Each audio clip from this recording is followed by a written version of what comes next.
better for Tom Savini. Woo! No, keep going. Let's go. More. That's better.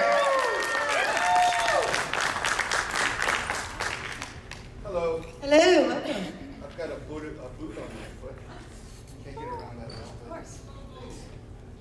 Hello. What do you want to know? This is only as good as your questions. That's it? Okay, well, thanks for coming. Yeah, what do you want? I was just waving goodbye. Oh, okay. What was your favorite movie to work on? Can I sit on this? Sure. Yes. Don't fall off.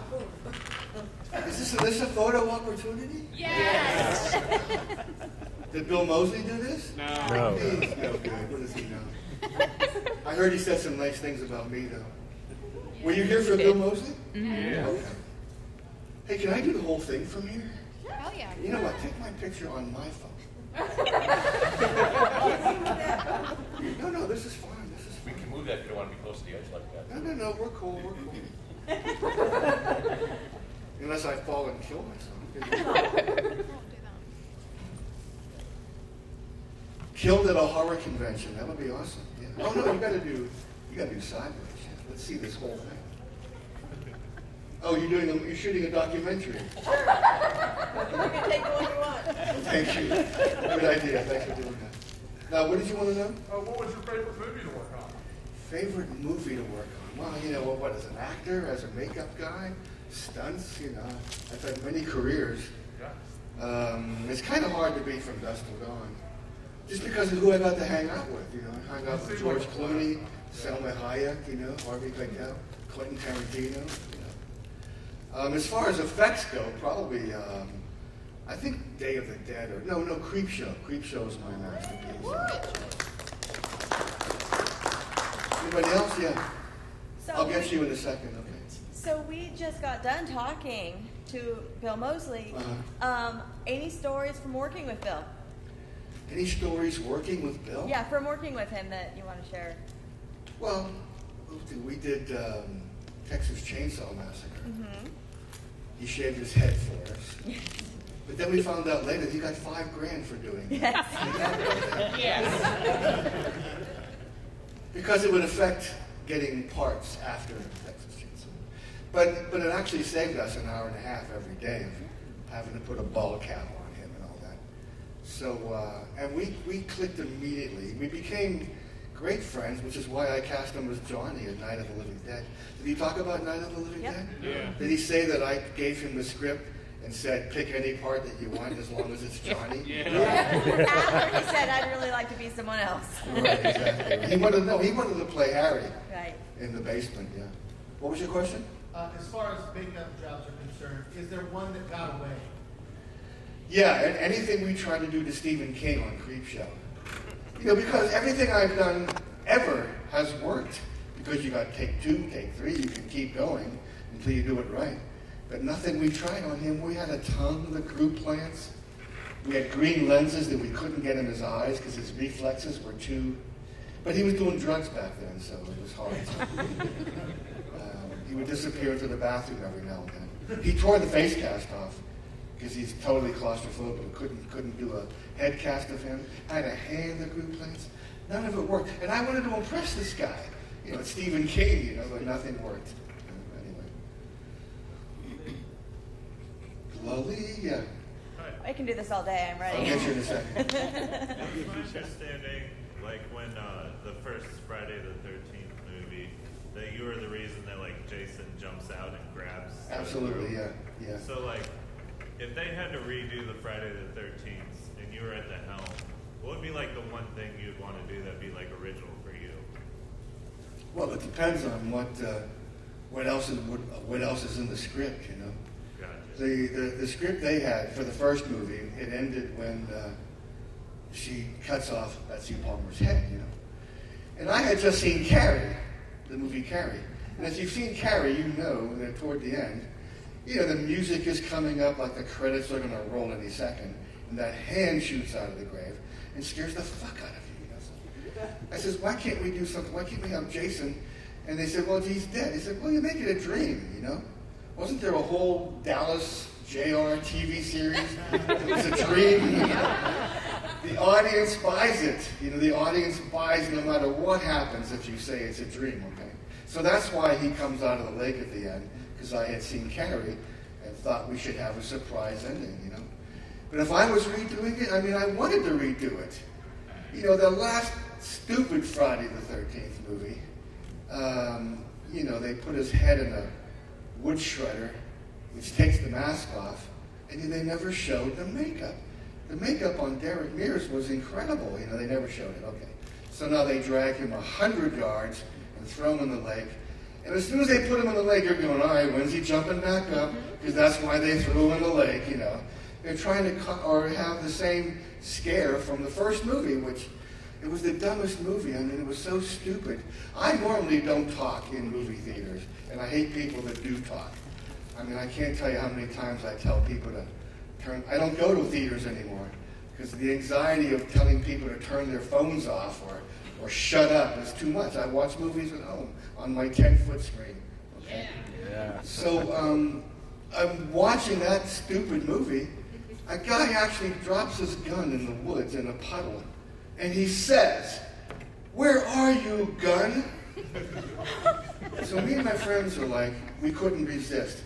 Every so often we would yell, "Where are you, gun?" You know. And then the teenagers are making love, and he says, "Your tits are stupendous." Okay. So now we started yelling, "Your tits are stupendous," and nobody cared because they all thought the movie was stupid enough. So it started a whole wave of the crowd yelling at the screen. But that was the dumbest movie, and they just got. You know, I stopped watching them after Part 5.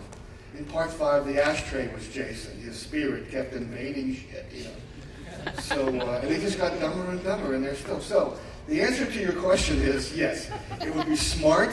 The dialogue would not be so stupid and ridiculous. I actually wanted to do. I offered my services as a director on Part 8, okay?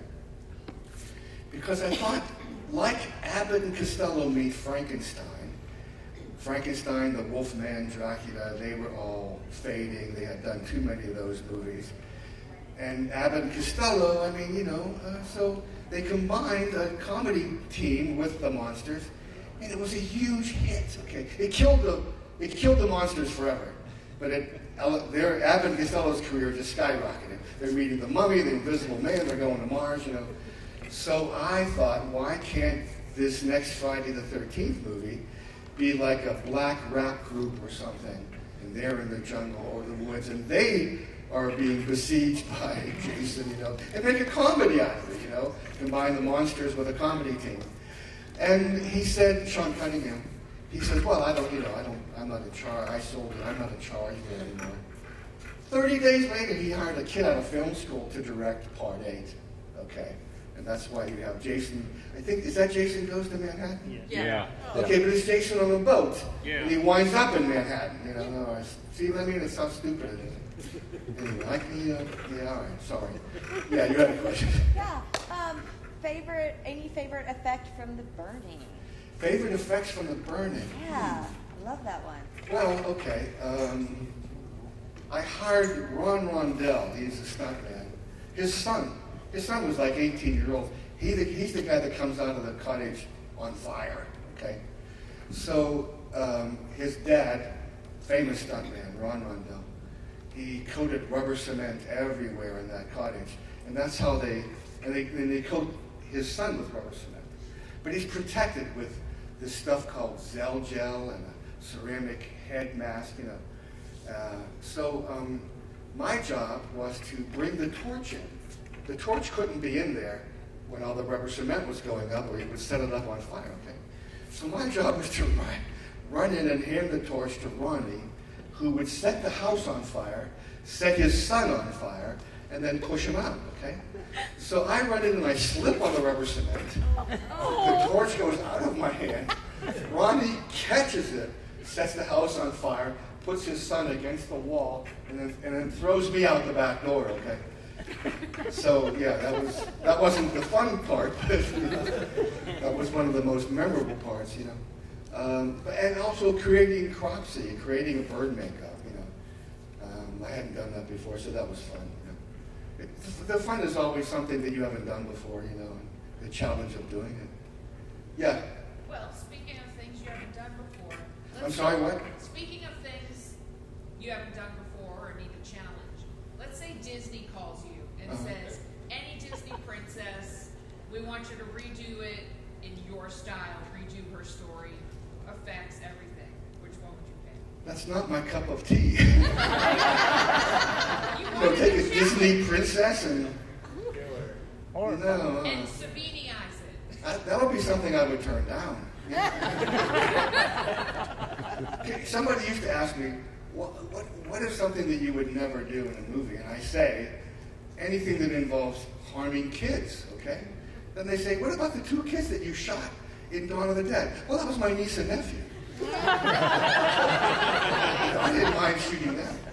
But okay, that brings up a point. I have a movie coming out June 24th, The Black Phone, starring Ethan Hawke. Yeah. Okay? I designed the mask. He wears 3 or 4 different masks. He's kind of a pedophile, so I turned it down initially because it involved kids, you know, but then I read it. I read the script, and it was so uniquely, comfortably handled. I thought, man, and I called the director, Scott Derrickson, and I said, this is great, you know. I changed my mind, I'll do it because of the way you're going to shoot it, and the way the script describes things, you know, is really easy for me. And it didn't involve, like I walked out of Dr. Sleep. When I saw Dr. Sleep, I walked out when they started kidnapping kids. Couldn't deal with that. I didn't want to deal with that, okay? But now that I've met or talked to Henry Thomas and the girl who plays Shelley Duvall, I can't wait to watch it again. But I'm going to fast forward through a lot of that stuff, you know. Just because of a trauma that I had as a kid, that I can't deal with anything that involves kids, okay? So, anyway, long answer to your short question. Yeah. So you said that on The Burning, it was something new and unique and different that you hadn't done before. Yeah. What did you use for some of those effects? What did I use for some of the effects? Yeah. Well, what effects now? Like for the makeup. Oh, I killed a lot of people in that movie, didn't I? I killed a lot of kids in The Burning. Yeah, Fisher Stevens, Jason Alexander was it. I didn't kill him. In fact, I was recently at the Magic Castle in L.A. It's a club for magicians, you know. And the magician on stage was messing with me. He said, here, take this. I'm in the front row. I never sit in the front row anymore. He said, here, take this. And then he pulled it away. All right, great. He said, here, no, take it. And I stupidly went for it again, and he pulled it away. And he kept trying to do it, and I wouldn't touch it again, you know. So I heard somebody behind me say, hey, don't you know you're messing with Tom Savini? And it was Jason Alexander, okay? Because, you know, we did The Burning. I didn't kill him, but in fact, we talked about me not killing him in The Burning. And we took a picture together, and they almost threw us out because you're not allowed to take pictures in the Magic Castle. You know. Anyway, what's your question? What did I use? Okay, well, let's see. Fisher Stevens, you know, was a fake hand, you know, a gelatin hand. That we pumped blood out of the fingers when I cut his fingers off. But Fisher Stevens, that was just the makeup when he pops out of the water. Cropsy was just foam latex. What's bad about it? I could only make 2 foam latex masks for Cropsy because the mold disintegrated. We were using a kitchen oven outside in Canada, and the mold just disintegrated. So luckily I had 2 pieces foam latex to put on him. But yeah, as far as who else did I kill? Cropsy himself. When he caught fire, that was actually me. I set fire to my legs, you know, and kicked him like it was him, you know. Yeah, that was fun.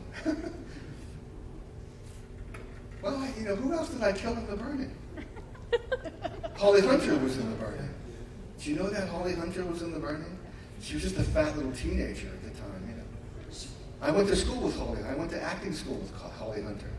The teacher kept saying, you know, honey, you better give her an accent that you're never going to work anywhere. You know? She's the only one in the school that, you know, became a movie star because of her accent. Okay. So, yeah, be careful listening to people, yeah. You mentioned your experience working with Stephen King and how certain things didn't work. Yeah. Do you have any other memorable mishaps with makeup, like "oh damn it" moments? Yeah. On the Prowler, she asked if I've ever had any other mishaps besides Stephen King. On the Prowler, we cast this girl's head, the star of the film, and Laurie something anyway. I don't remember her name. We did a head cast of her, and I didn't realize that the alginate that we used to cast her, and it's interesting that you're asking me this question, because you're sitting there with a red face on. We cast her with this alginate that had cinnamon in it, and we didn't know it had cinnamon in it, and it dyed her blood red. It dyed her face blood red. And she's the star of the film. She was so pissed at us, oh my God. And she was blood red for like a week. Okay? She thought it was going to last forever, okay? But that's the only other mishap I can think of involving makeup and a poor actor. Yeah. Is there any effect in recent films that you've seen that you wish you could have been a part of? Any effects in recent films that I wish I could be a part of? Not really. Have there been any horror movies lately that have been any good? I mean, I can't. I tune out. As soon as I see something stupid, I tune out, It doesn't take a lot of effort to, make it clever or smart or not violate rules of,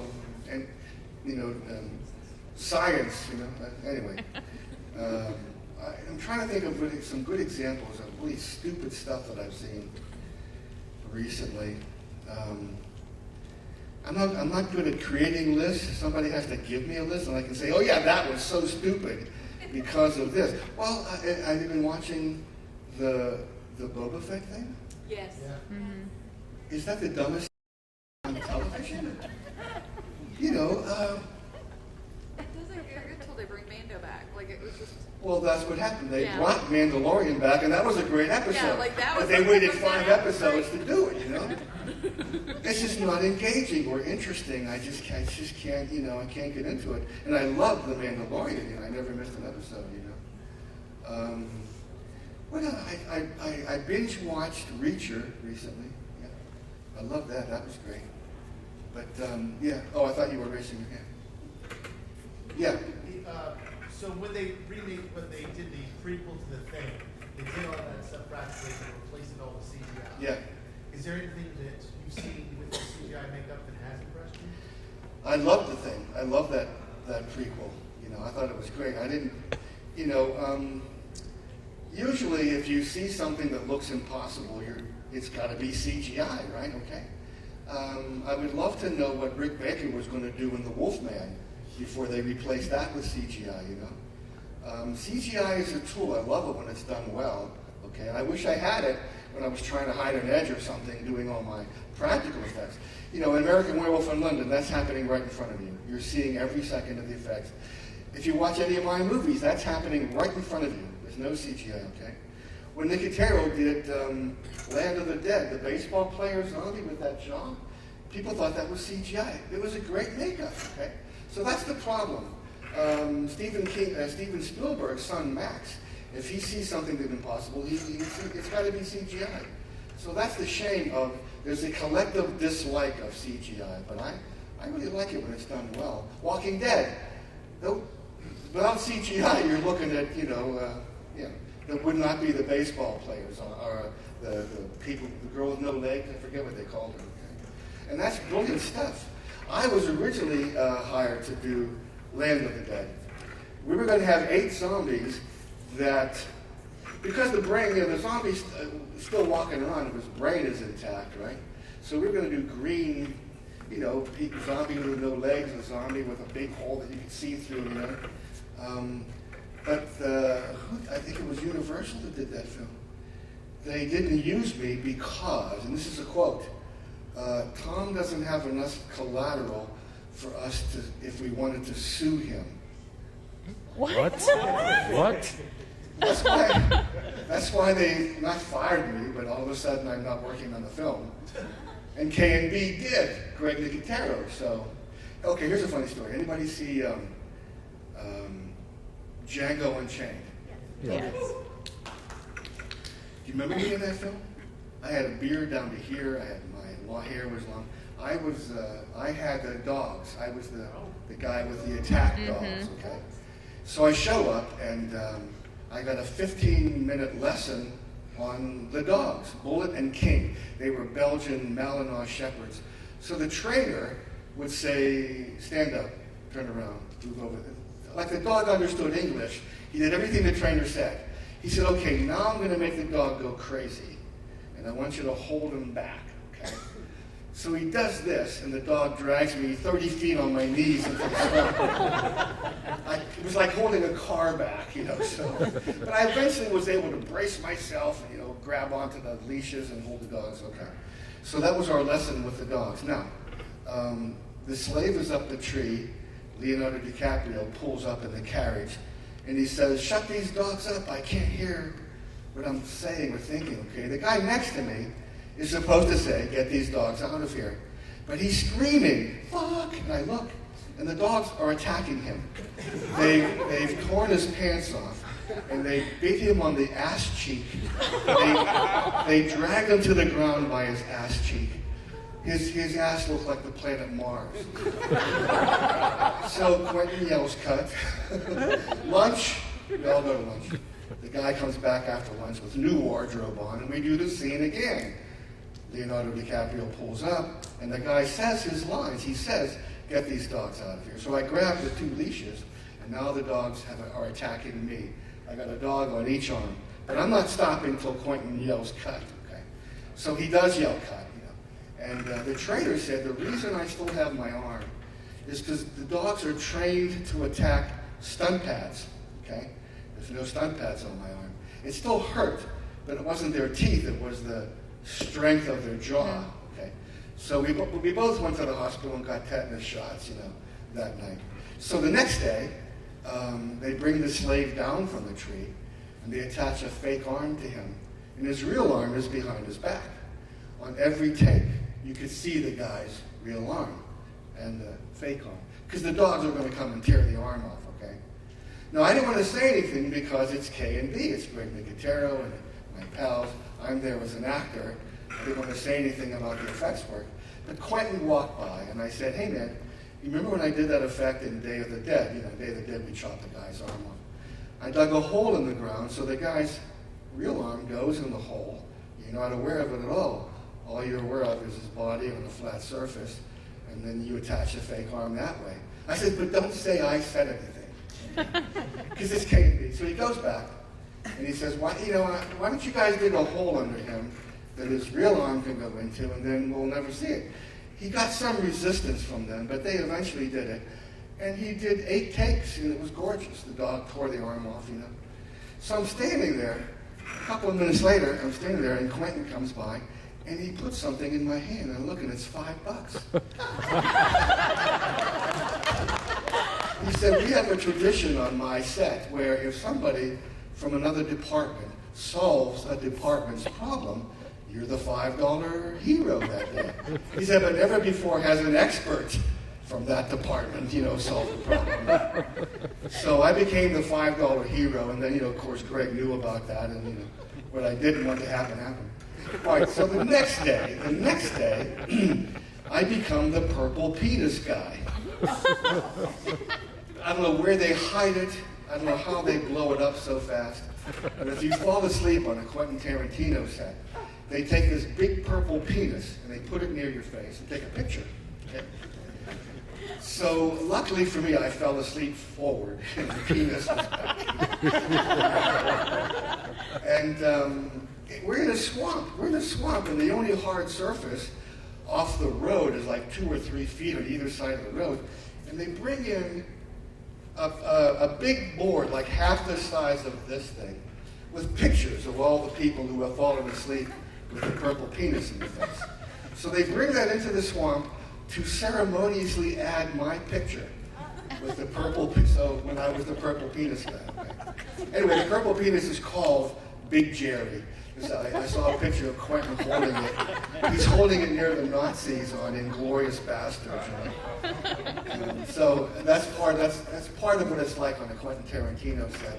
Or he'll say, we'll do 7 or 8 takes of something, And he'll say, okay, we're going to do another one. Why? And the whole cast and crew has to respond, because we love making movies. You know it, right? Okay. So it's great fun. Quentin Tarantino was just a big kid that happens to be a genius, as far as I'm concerned. Any other questions? Yes, we can go on forever, yeah. Of course, you directed Night of the Living Dead, and I was wanting to know, are they ever having talked with you about having another one, doing a sequel, like? No, he was saying, I directed the Night of the Living Dead remake. No, No, they haven't talked to me about doing a sequel. But, I asked Tom Arnold, I was curious. I said, was there ever talk of doing a sequel to True Lies? He said, oh, yeah. The script was written, and Arnold dies in a submarine going under the Twin Towers. And then 9/11 happened. So that sequel was canceled. But they still could do a sequel today, Arnold and Tom, They were brilliant together. I love them in that movie. To me, that's a Bond movie. Arnold Schwarzenegger is one of the best James Bonds that's ever been out there, okay? I love Connery and I love Daniel Craig. Not crazy about the in-between. But I think Arnold was one of the best, yeah. What started you in the FX industry? What started me in the effects industry? Did you want to do this, or? I was 11 years old. I saw a movie called Man of a Thousand Faces. Yeah. I have a son. It was the story of Lon Chaney. I have a son named Lon. I named him after Lon Chaney. But before that, I thought the monsters were real, Frankenstein. I wish I could see a movie again through the eyes of a 9-year-old child, believing everything that was going on. But I can't say that about my daughter, who, when she was 9, made me take her to see Bram Stoker's Dracula over and over again. And I'm sure there were people in the theater like, what is that guy doing here with this little girl? If you sat next to her, she's going, now, Dad, is that a green screen? Is that Yak here or me here? Is that phone like, shut up! It takes a big effort for me not to think of those things when I'm watching a movie. So I don't want to see a movie through her eyes. Because, she was raised around all the special effects that I've been doing. Now, what was your question? What got you into Oh, okay. So seeing that movie and deciding that I want to be one of the guys that creates the monsters, because I saw Lon Chaney creating the Hunchback and the Phantom and all that. So, and it was very hard to learn because nobody shared their secrets back then, except Dick Smith. Dick Smith, the greatest living makeup artist when he was alive. He invented everything we do, and he would share his secrets. And that was great. That's how I learned mostly from Dick Smith. So what did I do? I was doing commercials. We had a Homer host. I was adjusting his toupee. I did little things like that. What's the first? I think the first makeup job I had was on Deranged. No, Death Dream. 1971 or something. Death Dream. With John Marley from The Godfather, the guy with the horse's head in the bed, yeah. And then same movie company, we did Deranged in Canada. And then I got to do Martin for George Romero. And then followed by Dawn of the Dead and Friday the 13th, and that was it.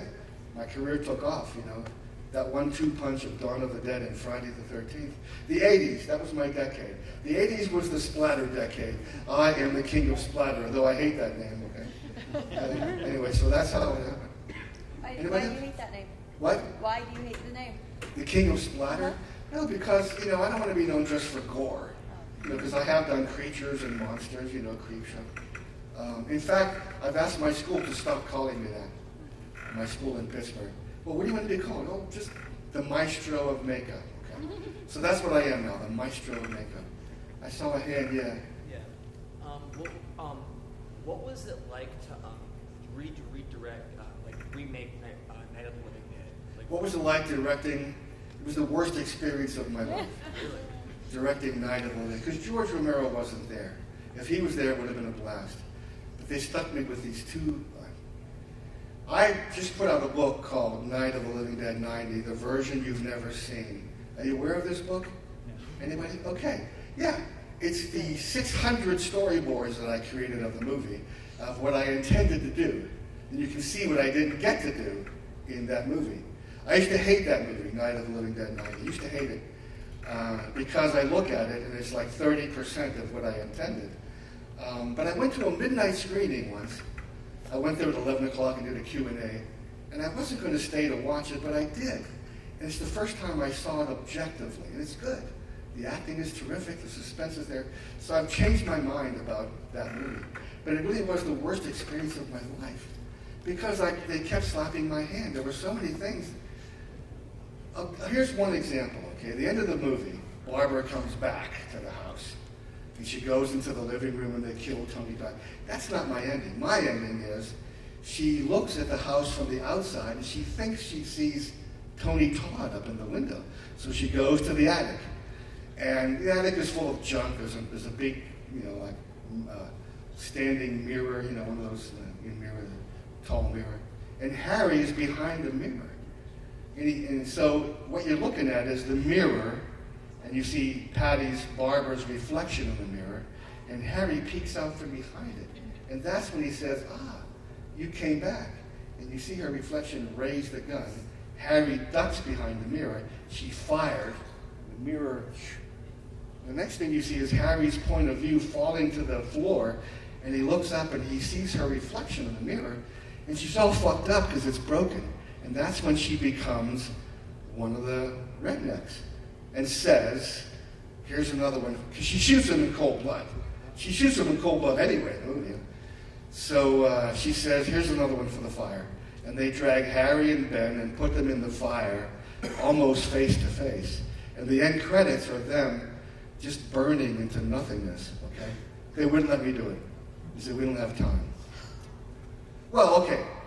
I did I completely storyboarded the movie, and it's up on the wall in my office. So whenever anybody walked in, like the art director or the props or costumes, I could show them the whole movie, exactly what I was going to do. George Romero came in and looked at that. He said, these are great, but you've got a 6-week movie up here. You've only got 4 weeks to shoot it, okay? So they started cutting stuff, left and right. But so, we shot mostly nights, Night of the Living Dead. And I couldn't wait for the birds to start chirping in the morning, because then we wouldn't be able to shoot anymore, okay? I just couldn't wait to go home. But, also, the thing that killed it was, 2 weeks into the movie, and we were going great. I was going great, directing the hell out of this, action, the fights, but suddenly I'm in the middle of a divorce, okay? Now, I didn't want to lose my bank account, I didn't want to lose my daughter, So when you're directing, you need all your concentration to do something. So that kind of messed me up a bit, And that's why I couldn't wait to go home in the morning. Or call home to make sure my house wasn't being emptied, So that was a bad experience. But it turned out terrific. I can't tell you how many people tell me they love my version better than the original. I mean, the original was a classic. But, I made Barbara a hero in mind, and she's a brain-dead twit in the original, so. Anyway, and that's because I saw Alien with Sigourney Weaver, and I wanted the female hero. Barbara became the female hero. Am I missing anybody? Yeah. Go ahead. Oh, I'll get you in a second, okay? Is there something in the industry of effects that you haven't done yet that you want to, or something in the industry of effects that I haven't done yet? That you would like to try? Probably, yeah. There's so much. I mean, when we were doing those movies in the '80s, the teenagers, the actors, would come up to us, and they were, "How am I going to die?" And the bloodier it was, the more they loved the idea, because it was going to happen right in front of you. It wasn't going to be CGI. So we killed them in very clever ways. I mean, Kevin Bacon getting an arrow through his neck. That floored people. They loved that, The helicopter zombie in Dawn of the Dead, that stuff is something we created. That's not in the script. We suggested it, and they went for it, and we did it. And that's where the fun was, in creating something that we thought of and improvised with. And George Romero was great that way. He would let you improvise as an actor. Say whatever you want, as long as we get the point across. Or, I'd go to George on Dawn of the Dead, man. How about if we take the maintenance guy and take a screwdriver out of his belt and drive it through the guy's head? And George was like, okay. So I'm building a retractable screwdriver and a soda straw with holes in it and pump blood through it, and it's one of the most memorable effects in the movie, okay? So he would let us improvise like that, and that was great fun. You had your hand up? Yeah. Yeah, what's your favorite item that you've kept from any of the films? What's the favorite item that I've kept? Well, I do have the dick gun from Dusk Till Dawn. but it took a year of begging to get it. Okay? And it was just, there was 2 of them were made. I have one. And then Tom Belisario, the guy that made it, the prop guy, he just auctioned it off, and it went for like 15 grand, you know. A guy came to my table today, the prop guy from the Creepshow television series, 3D printed a crotch. We called it the crotch rocket, okay? He showed it to me today. He made one that's gorgeous, you know. It looks like the real thing. But on the first take, it comes up, and one of the cylinders falls off on the floor. So I lost a nut immediately. I didn't know, that's not in the script. I had no idea I was going to wear that until they strapped it on me that day. We just couldn't stop laughing. We couldn't do takes for a while because everybody was just laughing so hard. You know? But it made me, you know, I'm sex machine. What can I say? I was at a rap party. I was talking to George Clooney, and these suits came by. The suits, the producers, okay? Who are you? What are you playing? Sex machine. Sex machine? Everybody wants to be called sex machine. You know, so they made a big deal out of it. You know? But so that was fun. Did I answer your question? Yeah. Go ahead. What was it like to work on Death Dream? What was it like to work on Death Dream? That was my first movie. Okay? I had just come back from Vietnam. I was a combat photographer in Vietnam, so I saw horrible shit. You know, lots of dead bodies. And this is something I tell my students. You know, I have my makeup school in Pittsburgh. I'm celebrating 21 years now. Oh, thank you. So part of what I tell them is mistakes that makeup artists make in movies, like if you go to a crime scene the next day, and I've seen this in movies, and the blood is red. Blood turns brown after 24 hours, okay? So that's a mistake they're constantly making in movies.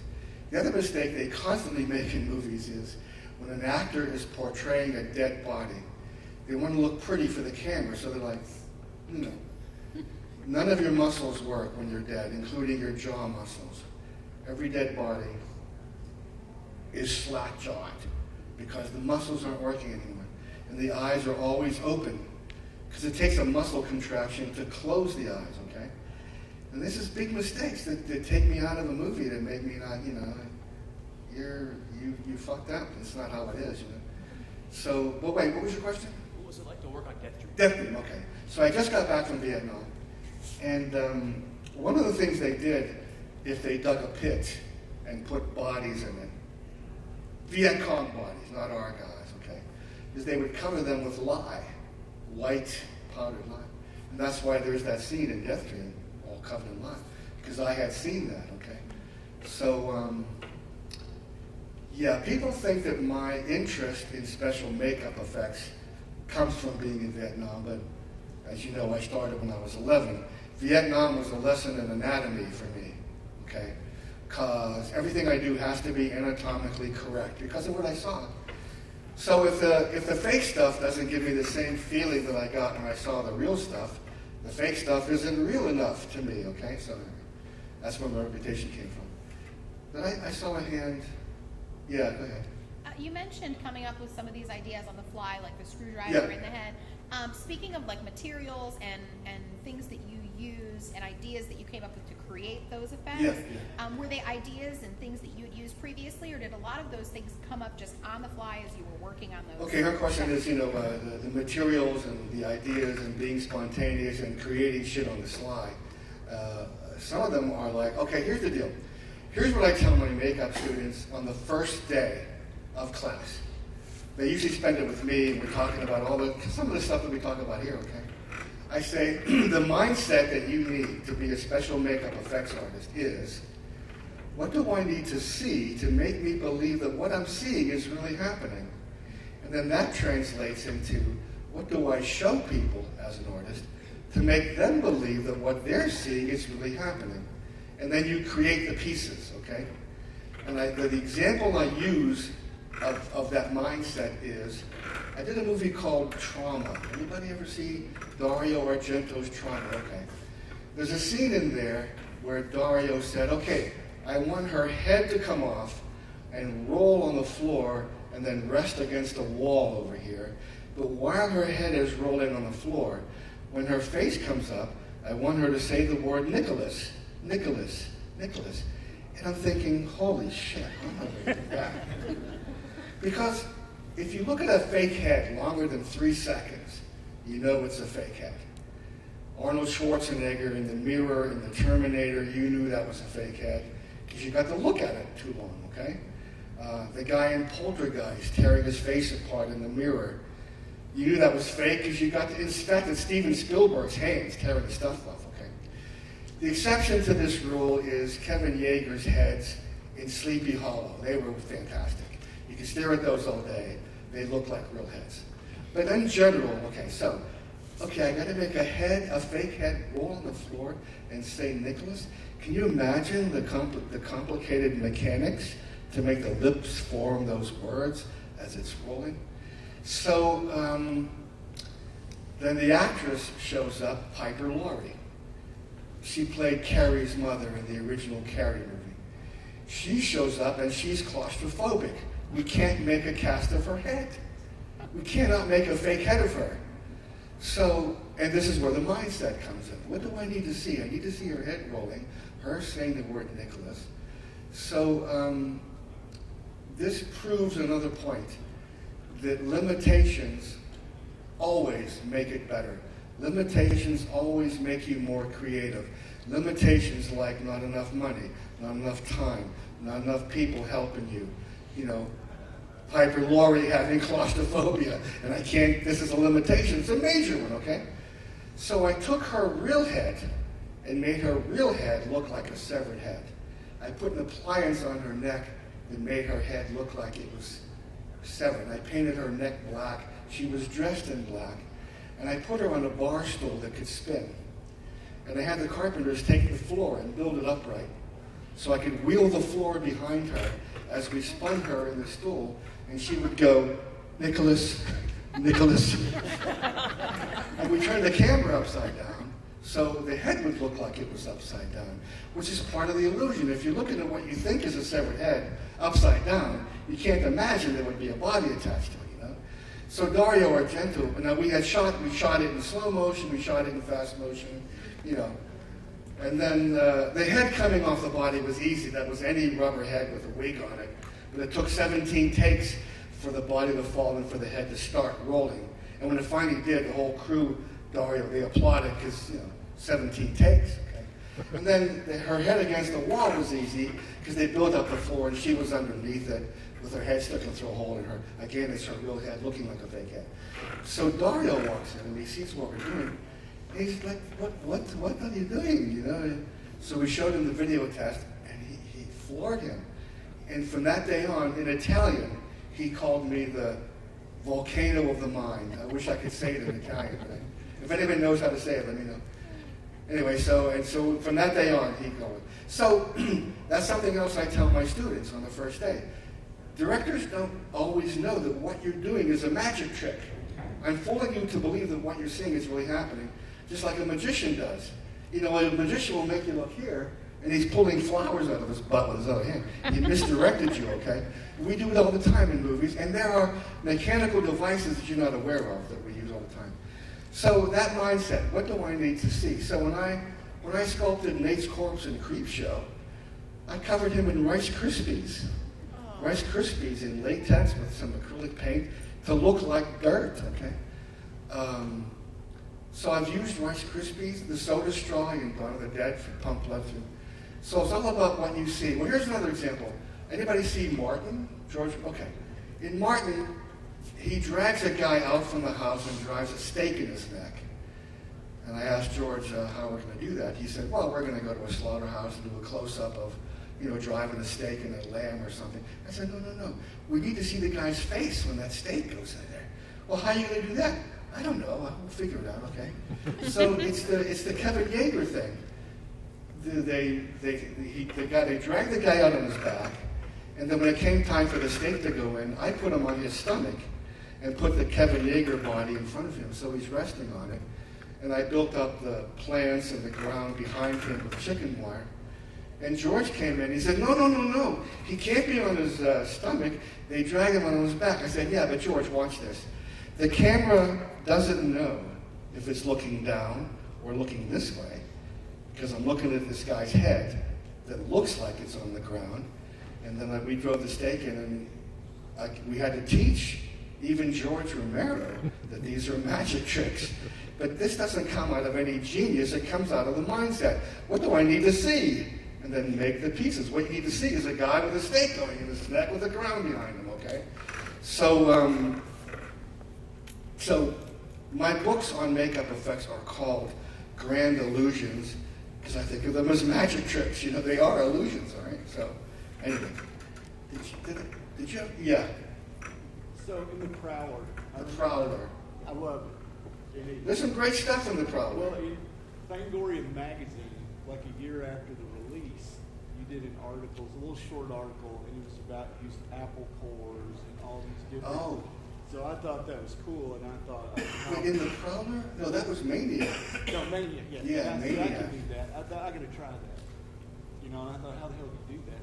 And I thought, I'll just make something round, and I'll fill it full of Jello and junk. And Sure, yeah, and then blow up with a shotgun. Yeah, well, Yeah. I didn't do that because I wasn't quite that smart. He's talking about the head blowing Head up in blowing. Maniac. And- My head. Yeah. I blew my own head off. So I thought, how can I pull this off? And I was like, you know what? I'll just take shotgun shells, empty the shotgun powder. I'll empty the powder out, and I'll hit it with an electrical source in my mother's dining room. Oh, good. Yeah, and I had the most ungodly ass kicking I ever had. Did it blow up, though? Yeah, all over the ceiling, all over the wall. And she said, what are you doing? And I said, it's all Tom Savini. Yeah, it was Tom. Yeah, blame it on me. Yeah. Well, I'm not sure that gentleman knew what the hell he was doing. I was like, yeah. So, Well, here's the deal. On Dawn of the Dead was the first time I had to blow up a head. Okay, so they hired this guy, Gary Zeller. He's dead now, but he invented Zell gel for burn effects. Okay, so he was going to blow up the head with primer cord. Okay, and the head went bloop. It swelled up and shrunk again. It didn't blow up. I said, give me that fucking shotgun, okay? And I blew it off, you know. But we did fill it. We filled it with apple cores and condoms filled with blood, you know.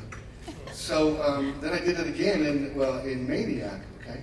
But this time I had to shoot a shotgun through a windshield of a car. yeah. And I had a mask of myself in the trunk of my car I was working on. So that head is not in the script. I said to Joe, hey man, how about if I play, you know, I mentioned Disco Boy, you know, blah, blah. And we blow up my head. So I had never, you're not allowed to fire a gun in New York. It's the Sullivan Law. It's a 5-year mandatory sentence if they catch you firing a gun in New York. So we went under the Verrazzano Bridge. The car was already there.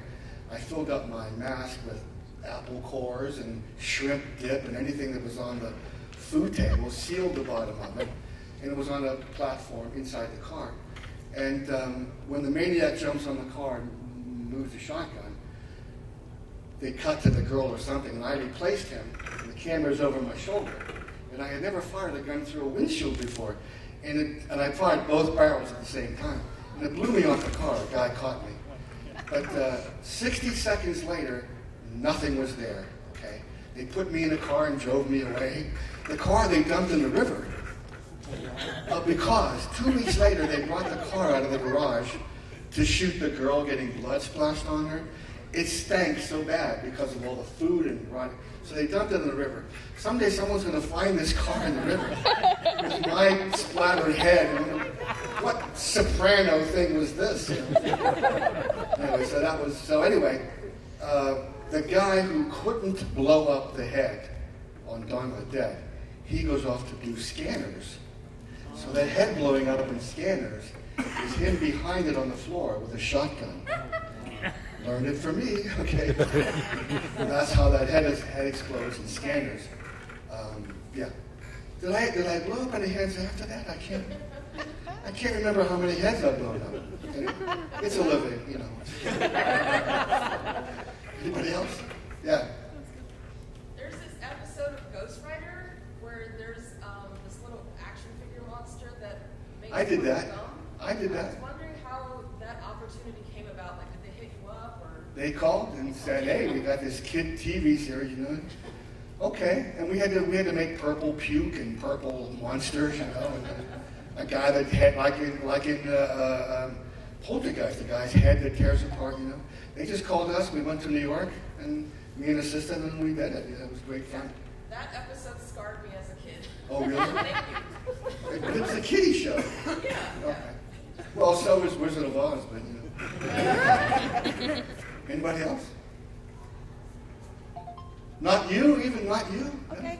Oh, I want other people to have opportunity. Yeah, go ahead.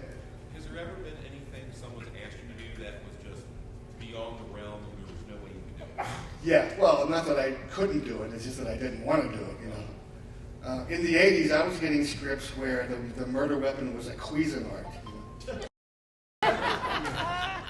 There was another script where the murder weapon was a Swiss Army knife, and the killer was killing people using different implements on the Swiss Army knife. You know, they were trapped on the floor above him, you know. So I turned that one down, you know. And it wasn't because I think you can do anything. Today, you can really do anything. You think of it because of CGI. You know, it can be done. You know, my school, my makeup school, is in conjunction with the George Romero filmmaking school, okay? We've got a room this big that's nothing but green screen. And we can do anything in there, anything you can think of because of the green screen, you know? It wasn't like that, 20, 30 years ago. You were limited by the budget as to what you could afford to do. You can shoot a movie on your phone. People are watching movies shot on their phones, okay? So it's really changed a lot, you know? Anyway. Yeah. One last one. Who inspires you? Who inspired me? In general, who inspires you, past, present? Well, Lon Chaney first, okay. Jack Pierce, Emil Levine, these are all makeup artists. Dick Smith, Rick Baker, Rob Bottin. Rob Bottin is, you can't even find him. He changes his phone number like every other day. He's the guy behind The Thing, and, he's a genius with that stuff. I had dinner with John Carpenter and Adrian when he was married to Adrian Barbeau. Had dinner with him at George Romero's apartment. And John Carpenter said to me, "Do you know Rob Bottin?" I said, "Yeah, man, what a genius. And he said, "That motherfucker." He kept us waiting so long for every effect on The Thing. We'd be sitting on a couch for days waiting for him to show up. And when he finally did, it was incredible. It was brilliant. It was the genius effects from The Thing, and it's his mind. He's way out there. Okay, I went to his house. This is before I did Creepshow, before I built Fluffy for Creepshow. I had never done an animatronic creature before, so I called Rob Bottin because he did Tanya's Island, this beautiful articulated ape thing, So for 2 hours, he explained step by step how to make one of those, okay? So I went to LA for the premiere of Knight Riders that I was in, and he came to see it, okay? Then he took me to his house, and he tore the skins off all the mechanical heads from the Howling. He said, "Oh, I don't keep the skins, I just keep the mechanics," to show me how the mechanics worked. So he taught me how to build Fluffy, And he made me a set of fangs, It was pretty funny, But anyway, you can't find him anymore. I don't know what he's even doing. And people always pronounce his name wrong. It's not Bottin. It's Bottin. Okay. I'm one of them. Oh, you know. I think. Sorry. Oh, you did? No, I know. I didn't hear what you said. Anybody else have a question? Yeah. Do you have a favorite filming location? A favorite filming location? Well, the Titty Twister nightclub was pretty cool. People ask me about that club all the time. It doesn't exist. It was a set they built in a Laurie salt factory, But that was fun. All the topless dancers in there, they were stunt women, okay?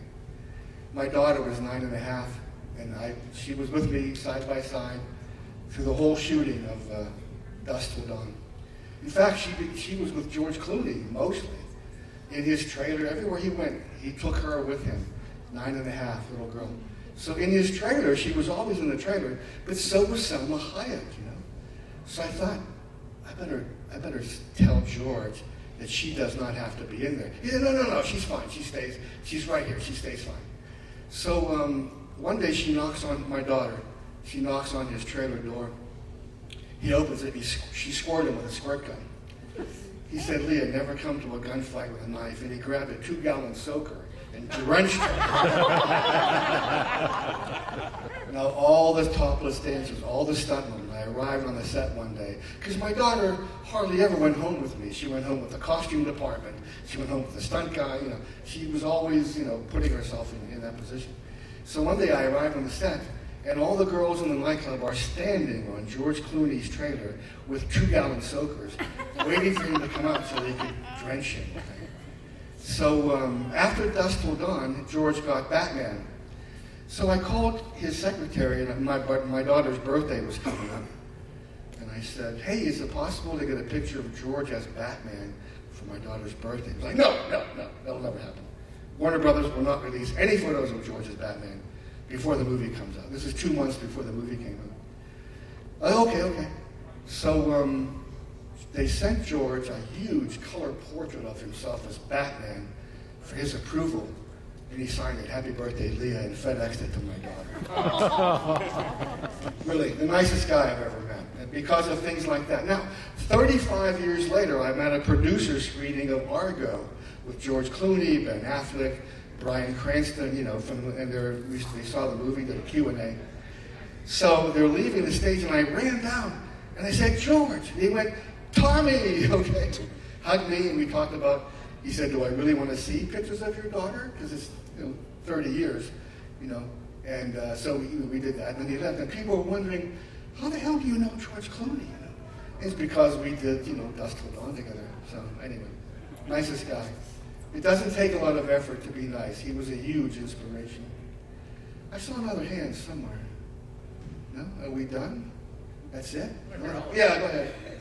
So you work with the WWE on the wrestlers.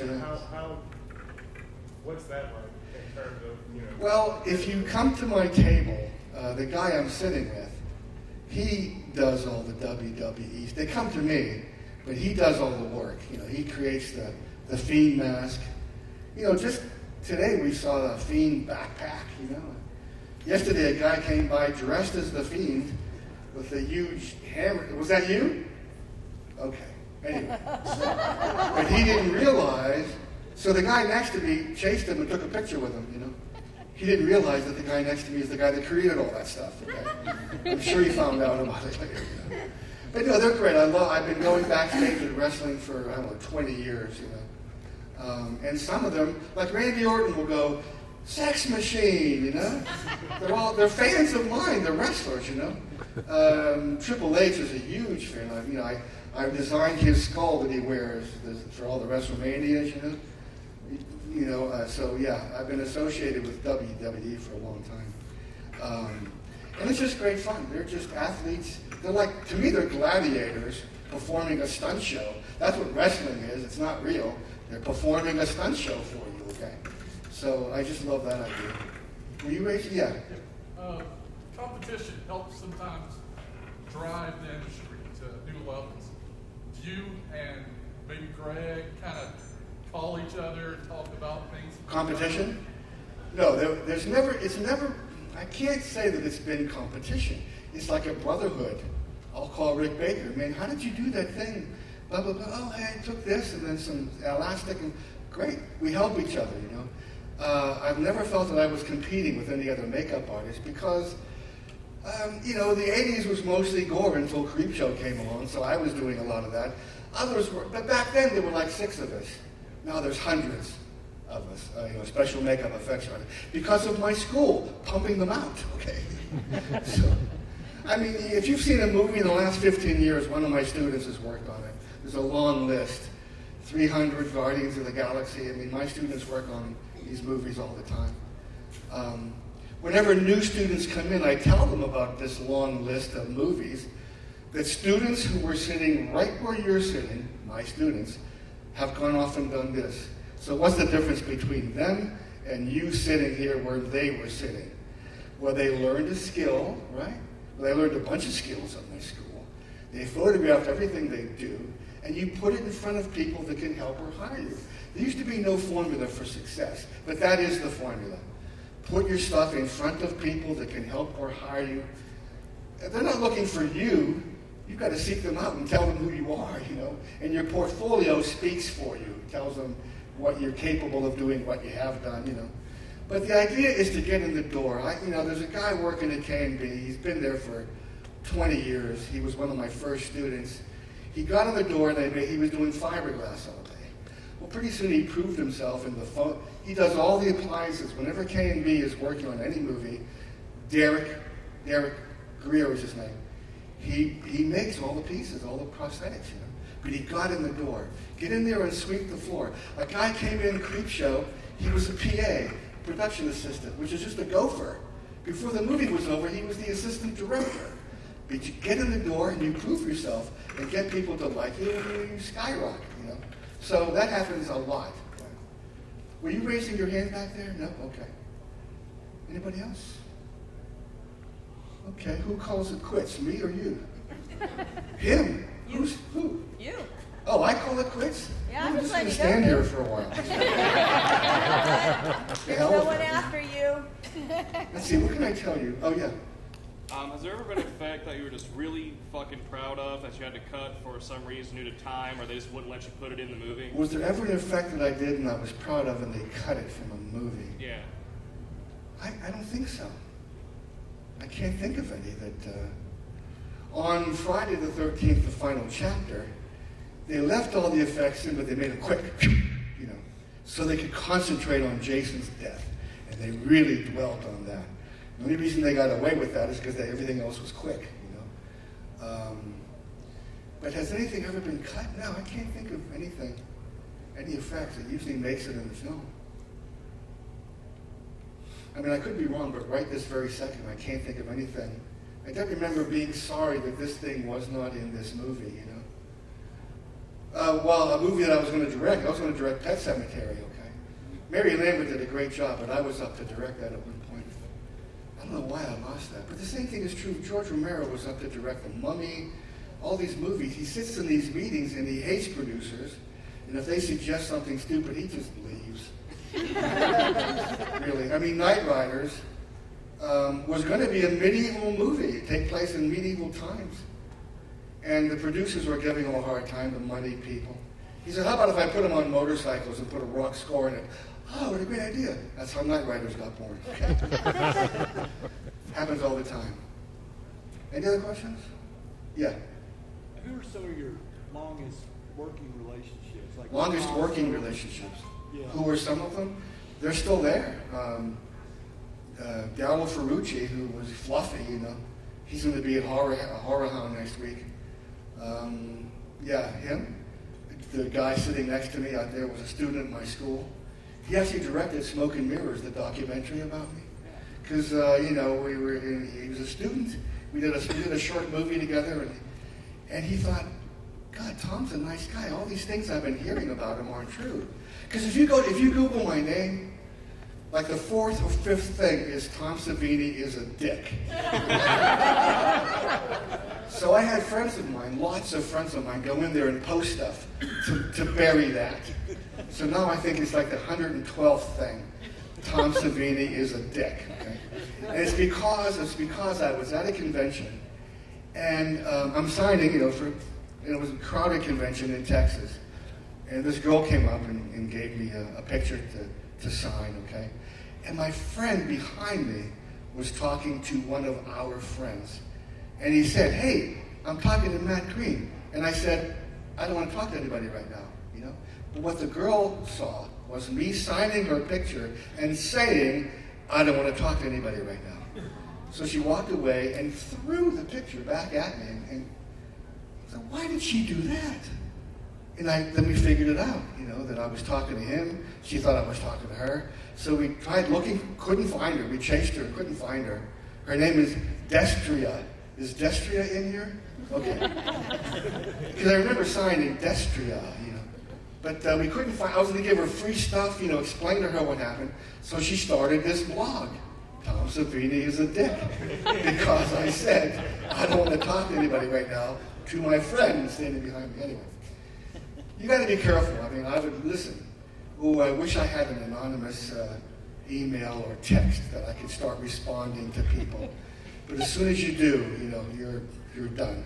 Okay, that's what happens when you've got a famous name. You know, I mean, I'm not that famous, but still, Tom Savini is a dick. You know? But I wish I had an anonymous email. I could say stuff to people that I see. Yeah. What made you decide to start your school? What made me decide to start the school? It wasn't really me. Lawyers would come up to me and with the idea of starting a school, you know. The Joe Blasco School was going to put my name on it, and then they stopped calling, and then they wouldn't take my calls. So, you know, and then the Art Institute in Pittsburgh was going to put my name on their school. They stopped calling. So when the guy that is president of my school now called me, I ignored him. I thought he was another idiot, you know, with, you know, just talking, okay? And he kept calling, and he kept calling. He sent me he's an accountant. He sent me a list of, here's what you would make if 100 students came in. And looked at it, and I responded, Jeff, I spend more than that on cigars, you know, what are you talking about? So we had dinner at a restaurant, and he explained, I misread it. I misread the decimal point. And when he explained to me, I signed right there, okay? But before that, so many people were wanting to start a school, and then they wouldn't. But also because, like I said, growing up, nobody shared their secrets except Dick Smith. I would call Dick Smith on the phone, and I'm a fan, you know, and I'm nervous as hell, and I couldn't speak because I'm so nervous. He said, you know what, next time, write your questions down so you have a list of questions you can ask me. 2 hours later, he is still on the phone telling me how to do stuff. And then he would type it up, and back then it was Xerox. He would Xerox it and send it to me. He would share all his secrets. So in my books of Grand Illusions, there's so many things from Dick Smith that he would let me put in there to share his secrets. So the school is like a huge example of me sharing the secrets, okay, and getting paid for it. So, yeah. Anybody else? Do I bid you farewell? All right, I'm going to bid you farewell and leave the stage.